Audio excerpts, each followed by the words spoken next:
Bismillahirrahmanirrahim. Assalamualaikum warahmatullahi wabarakatuh. Robbi syrah li sodri wa yassir li amri wahlul uqdatam min lisani yafqahu qawli, amma ba'du. Hai teman-teman Six Wonderful dan Six Excellent, bagaimana kabarnya siang ini? Mudah-mudahan teman-teman tetap semangat ya. Oke teman-teman, kali ini kita akan mempelajari Quranik dan agama. Oke, langsung saja ya.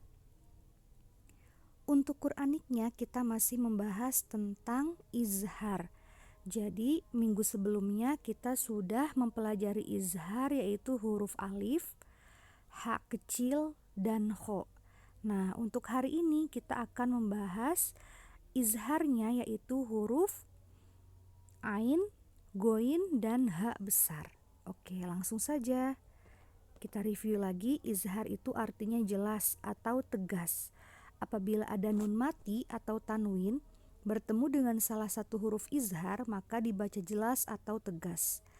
Huruf izhar ada 6, yaitu alif, ha kecil, kho, ain, goin, dan ha besar. Oke, kita akan belajar nun mati dan tanwin bertemu dengan huruf ain. Nah, di sini ada contohnya ya teman-teman. Nun mati bertemu dengan ain, maka dibacanya harus jelas. Jadi huruf N-nya itu jelas. Kan kalau misalnya huruf ihfa, apabila ada nun mati atau tanwin bertemu dengan huruf ihfa, maka N-nya itu tidak jelas teman-teman. Jadi N-nya ditambah G, jadi eng, jadi mendengung. Nah, kalau izhar itu huruf N-nya harus jelas dibacanya. Contohnya nun mati bertemu dengan ain, maka dibacanya an'amta. Jelas ya N-nya. An'amta. Nah, contoh yang kedua, di sini ada huruf hamzah berharokat domah tain atau tanwin bertemu dengan ain, maka sama dibaca jelas. Huruf N-nya dibaca jelas. Sawaun alaihim. Sawaun alaihim. Oke, itu adalah nun mati atau tanwin bertemu dengan huruf ain. Contoh yang kedua yaitu nun mati atau tanwin bertemu dengan huruf goin. Nah, di sini contoh dari Miss Indah, dua-duanya tanwin ya teman-teman. Yang satu tanwinnya bentuknya fathah tain dan yang satu bentuknya domah tain. Contoh yang pertama, di sini ada huruf lam. Huruf lamnya berharokat tanwin berupa fathah tain bertemu dengan huruf goin, maka dibacanya jelas. Qoulan goiro. Qoulan goiro. Huruf N-nya jelas ya. Contoh yang kedua, di sini ada huruf ro. Huruf ro-nya berharokat domah tain bertemu dengan huruf goin, maka dibaca jelas juga teman-teman. Ajrun goiru. Ajrun goiru.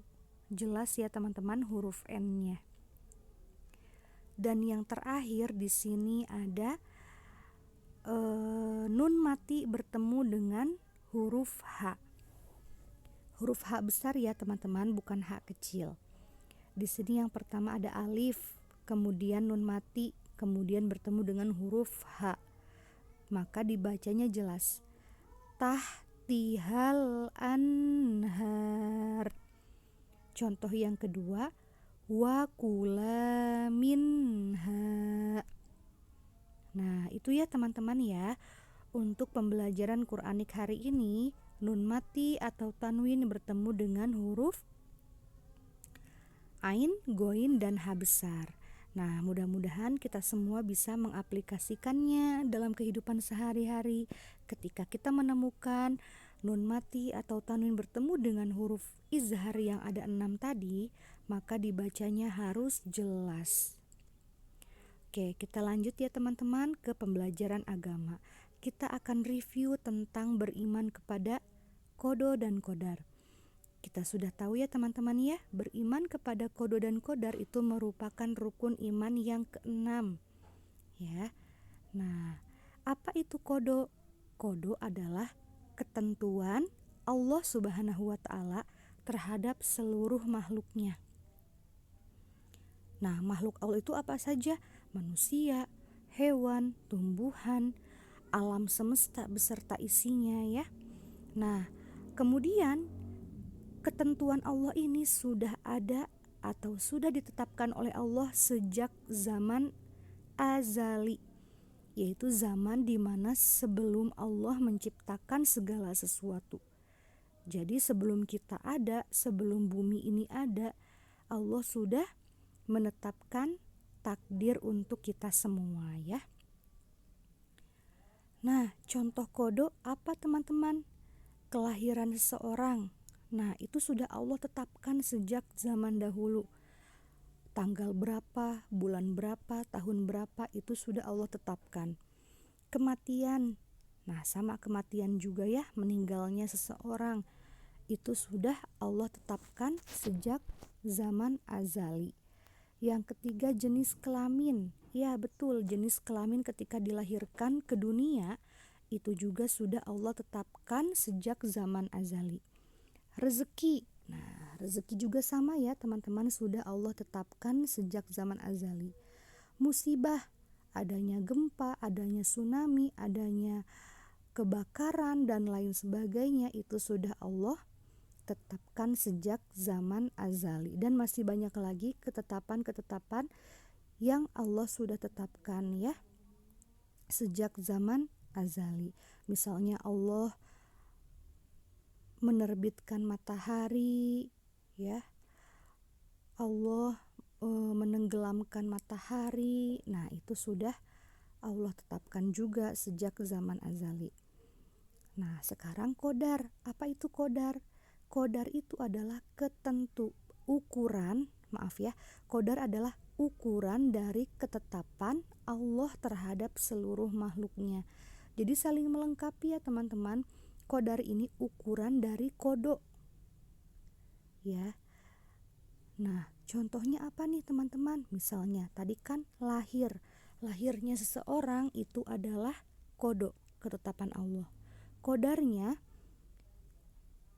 Nazira lahir dengan berat 3,7 kg. Nah, berarti ukurannya Nazira lahir itu berapa beratnya? 3,7 kg, itu adalah kodarnya. Kemudian yang kedua, almarhum Bapak Rifai meninggal saat umur 75 tahun. Jadi ukuran meninggalnya itu saat usia berapa, saat umur berapa ya. Yang ketiga, Syanas melahirkan anak kembar. Ya, jadi jenis kelaminnya tuh apa saja ukurannya? Apakah perempuan saja ataukah laki-laki saja gitu ya. Jadi ada ukurannya. Contoh keempat, saat umur 25 tahun, Rafathar memiliki 2 mobil. Tadi kan yang termasuk kodo rezeki seseorang ya. Seseorang mendapatkan rezeki, itu adalah ketetapan, itu adalah kodo. Nah, ukurannya berapa rezekinya? 2 mobil. Nah, itu adalah kodar, itu adalah ukurannya. Yang terakhir, pada tahun 2004 Aceh mengalami tsunami. Nah, jadi adanya tsunami itu adalah kodonya Allah. Tsunami-nya terjadinya kapan? Tahun 2004, itu adalah ukurannya, itu adalah kodarnya. Atau karena ada tsunami membuat berapa ribu orang meninggal. Nah, itu juga sama ukurannya ya, kodarnya. Nah, teman-teman, kodo dan kodar disebut juga takdir. Takdir ada 2 macam, takdir mubrom dan takdir mu'alaq. Takdir mubrom adalah takdir yang tidak bisa diubah oleh manusia. Contohnya apa? Terjadinya bencana alam, jenis kelamin saat lahir, warna kulit saat lahir, hari kiamat, kelahiran dan kematian, itu adalah takdir mubrom yang tidak bisa diubah oleh manusia. Nah, terus Miss, kalau misalnya yang bunuh diri itu bagaimana? Apakah itu takdir Allah? Iya, betul teman-teman. Orang yang bunuh diri pun itu adalah takdir Allah. Jadi, kan ada juga ya orang yang berusaha bunuh diri, tapi dia tidak meninggal. Berusaha loncat dari jembatan, berniat bunuh diri, tapi tidak meninggal ya. Nah, itu berarti emang belum takdirnya meninggal. Nah, jadi orang yang bunuh diri itu dan meninggal itu adalah takdir Allah, hanya sebabnya lah yang berbeda. Misalnya sebenarnya Allah itu menakdirkan dia meninggal karena terpeleset dan jatuh dari jembatan. Tapi dia malah bunuh diri. Malah sengaja menjatuhkan diri dari jembatan. Gitu bedanya, jadi sebabnya yang berbeda. Kalau tanggal, tempat itu sudah pasti sama teman-teman ya. Kemudian takdir mu'alaq. Takdir mu'alaq adalah takdir yang bisa diubah dengan cara berdoa dan berusaha. Jadi ada juga teman-teman takdir yang bisa dirubah ya dengan cara kita berdoa dan berusaha. Apa saja contohnya? Kesehatan. Nah, kita harus banyak berdoa dan banyak berusaha makan makanan yang bergizi, berolahraga ya. Terus kekayaan ya. Nah, itu juga sama. Kita harus berdoa dan berusaha, harus bekerja, harus menabung. Kecerdasan juga sama ya. Kalau misalnya teman-teman mau cerdas, itu harus berusaha dan berdoa ya.